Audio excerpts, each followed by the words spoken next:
Cyber Reapers. Hello, Cyber Reapers. So, tonight or today, whenever, wherever you are, I would like to talk about a book. So, this week we've got a thriller with a body swap. So a little bit of sci-fi in there. And it's young adult. And I really resonated with the friendship in this one. It was messy, it was nuanced.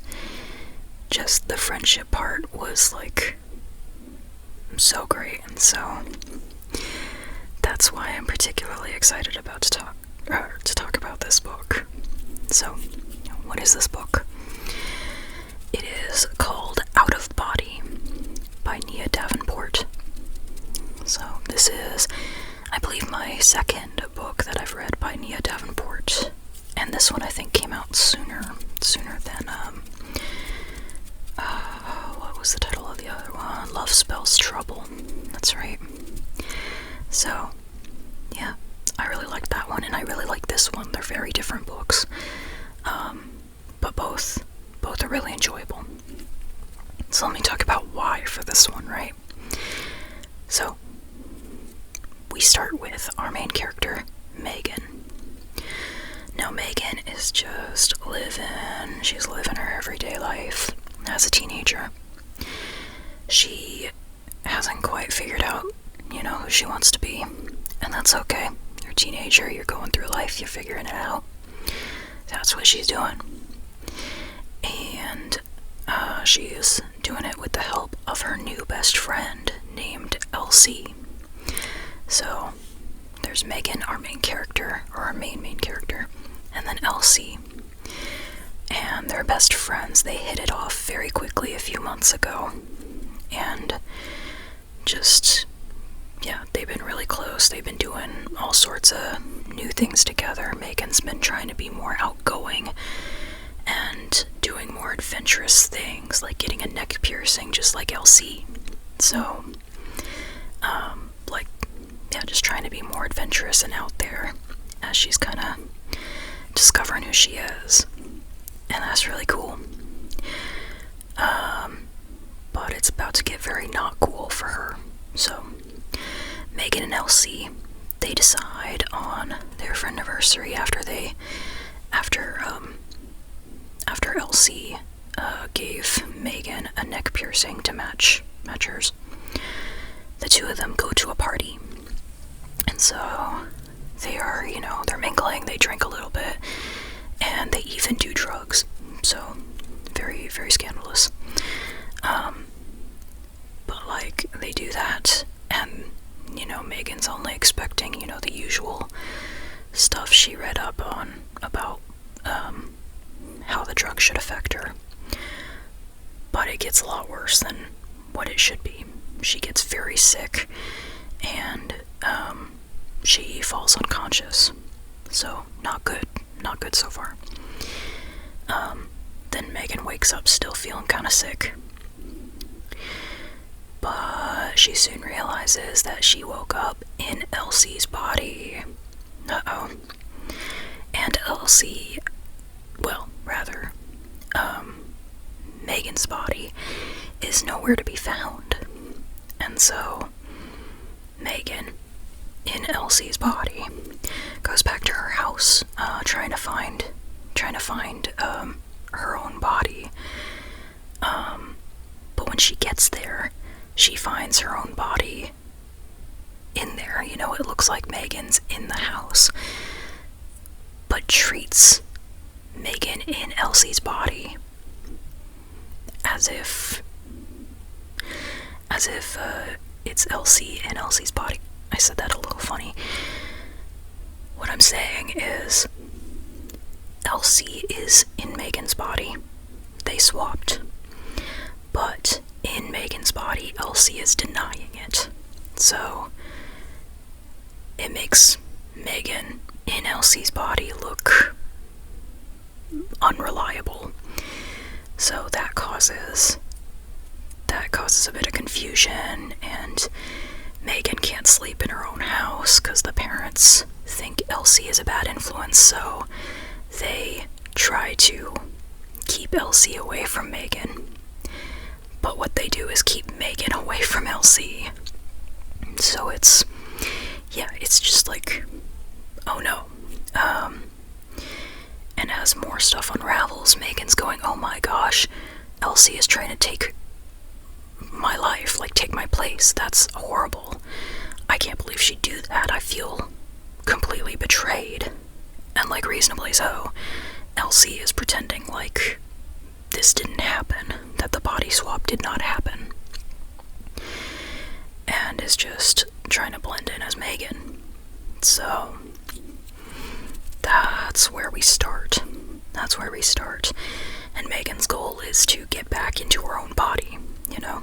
But at the same time, she has to pretend that she is in this new body. She has to pretend to be somebody she's not, you know? Because then, you know, Elsie's past starts getting involved, and Elsie was not really telling the truth about her parents and her family situation and her just about the body swap stuff and lots of things, a lot of secrets, a lot of backstory, a lot of treachery, and a lot of reveals. I found those really cool. I loved. There was one kind of major one about like the body that Megan is in now. You know, when Megan and Elsie switched, like there's something about that reveal was really neat. And I went, oh, I should have seen that coming, but I didn't, and it was really cool. So yeah, that's... The book really is like a lot of messiness as showing both sides of Megan and Elsie trying to pretend to be who they're not in order to get what they want. And I won't spoil what Elsie wants because that's not in the blurb. But you know, Megan obviously wants her body back, and Elsie wants something too. So the whole book is just trying to, it slowly reveals more about Elsie, and Megan also steps up to be more confident and like undergoes a lot of character growth while not even in her own body, and I found that pretty neat. So yeah, that's the overall what happens in the book. Now though, I think, what else can I talk about? Oh yeah, there's a minor romance subplot, like very minor. It's cute, but like very minor.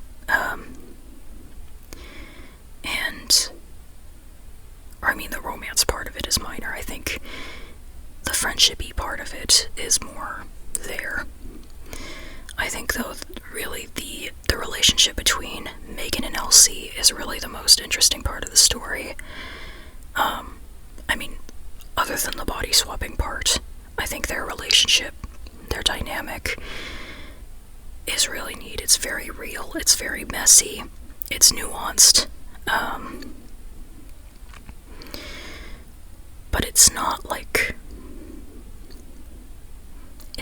Elsie is heartless, and it's not like Megan is completely like so frustrated that she can't possibly like see any path toward forgiving Elsie, that kind of thing. It's they have a lot of stuff to work through throughout the book as they figure out more about each other, but the friendship is just super neat. It's been a while since I've read a friendship that is so just so what word even like describes it? It just resonated with me quite a bit. So yeah, I really want to talk about Elsie, but it's really hard to without, like, spoiling stuff about her. So I'll just say that by the end, I liked her. And I think she has a lot of nuance to her character. I found her really interesting. In addition, I found Megan to be lovable as well, especially because Megan does, like, everything right. Like, if you try to think through, okay, what happens if I wake up in another person's body and nobody trusts what I say? Like, nobody trusts me if I say I'm not this person. What do you do? So Megan, like, did everything right as far as I could tell, or everything reasonably. And even so, just more problems kept getting thrown at her. So, like, she wasn't an unreasonable protagonist. She did her best. And even so, like, it's like that theme of even sometimes when you do everything you possibly can, as well as you can in a situation, sometimes it still doesn't work out. And just that kept being situation after situation that Megan went into. She behaved reasonably, and even so, more problems kept getting thrown at her. So, yeah. Oh, I almost forgot to say, I was so focused on Megan and Elsie, which, to be fair, they are the main characters, the main focus of the book. But there's another character that, how do I describe? I would just say the villain, and I'll say they, them to keep the pronouns neutral, so as to like limit the chance of you guessing the character necessarily. If you read the book, though, I think you'll be able to tell who I'm talking about. But just like this villain character was such a good manipulator that I almost, like, they almost swayed me, because I kept going back and forth on going, I don't feel like trusting them, and yet they are very persuasive. And some of the stuff they're saying lines up. Actually, all the stuff they're saying lines up. But I could see those being very good lies, and so it was just kind of this odd little process of chapter after chapter. I was going, is this actually the villain, or no, or yes, maybe, kinda. So that's, yeah, that was really interesting. Let me check my notes so that I remember the rest of what I was gonna say, because I remember one thing. Yes, as I was saying, like, chapter after chapter, I didn't notice how quickly this book was going by until, like, when I would take breaks from reading, and I would go, oh wow, I'm already 50% of the way through, because it was so fast-paced. I think this is one of the most, like, fast-paced books I've read, at least in recent years, because, yeah, it just kept going chapter after chapter. There was a lot that was getting done, in each chapter, and more that I was learning, and so it definitely made me feel very connected to the story and very present, and I was going, okay, I'm locked in. Let's learn more about what's going on. I want to know more. So I really enjoyed that aspect of it. And then in terms of representation, if you're looking for a book with primarily a black cast, and also the two main characters, well, really the main characters are black, particularly, Elsie and Megan are black girls, then this book might appeal to you. And I think there's definitely specific parts of this story. I won't elaborate too much on what, maybe just in terms of, like, government and policing, that really make the body swapping trope more nuanced in this case because the main characters are black girls. Yeah, I think that's all I can say without going into more detail on why, but I found that really interesting. Yeah, okay, I won't say any more on that because I gotta make sure to kind of balance, you know, as usual, between like how much do I want to say to be like, hey, this might encourage you to read the book, versus stuff that's like, no, too far. If they read the book, that's something they'll want to read on their own, you know. So I'm trying to balance that. Yeah, and that was actually all my notes. I really enjoyed this book. And in fact, I ended up a lot of times whenever I read books on on my iPad. So I'm reading like an ebook. I'll often like set it on my treadmill so that I can walk while reading. And for this book, I think it was kind of the fast-paced nature of it that made me want to turn up the intensity or the speed to the treadmill. So I ended up going faster than my usual walking speed while reading, and I was sweating by the end of the book, because I'd read for about an hour to finish the book on the treadmill, but I was like going at a faster pace than usual, and so I was definitely sweating. But it felt good because it felt like I was matching kind of the feelings of the book, both kind of the frustration aspects of the frustrating situation of being forced out of your body and out of your life and trying to get it back, and also the intense, just the culmination of all the plot as it gets to the end, to the climax. I really didn't know how this was exactly gonna go.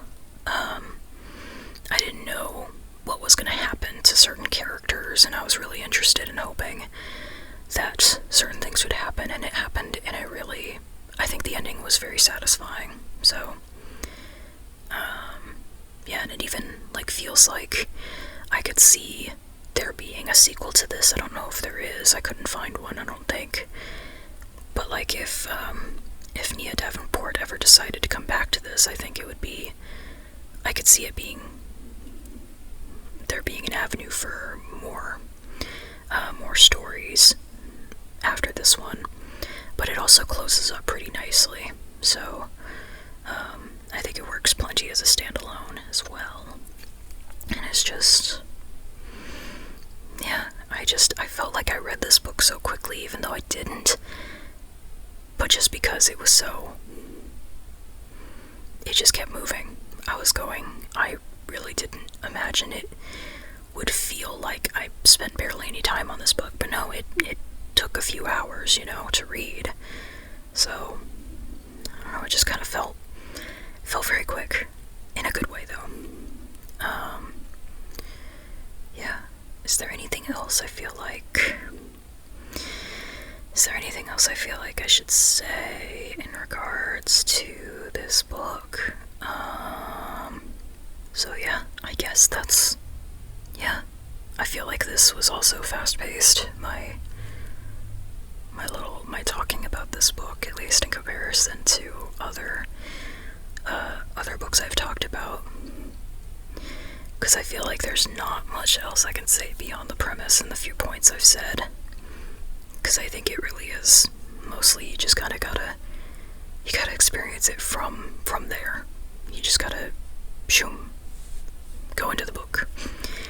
I don't know why I needed the sound effect there, I guess, but I put it there anyway. And yeah. So, I think that's it. Keep it short and sweet. Thank you so much for listening. You are an awesome listener. And I hope that wherever you go next, whatever you do next, that it is fun and or relaxing.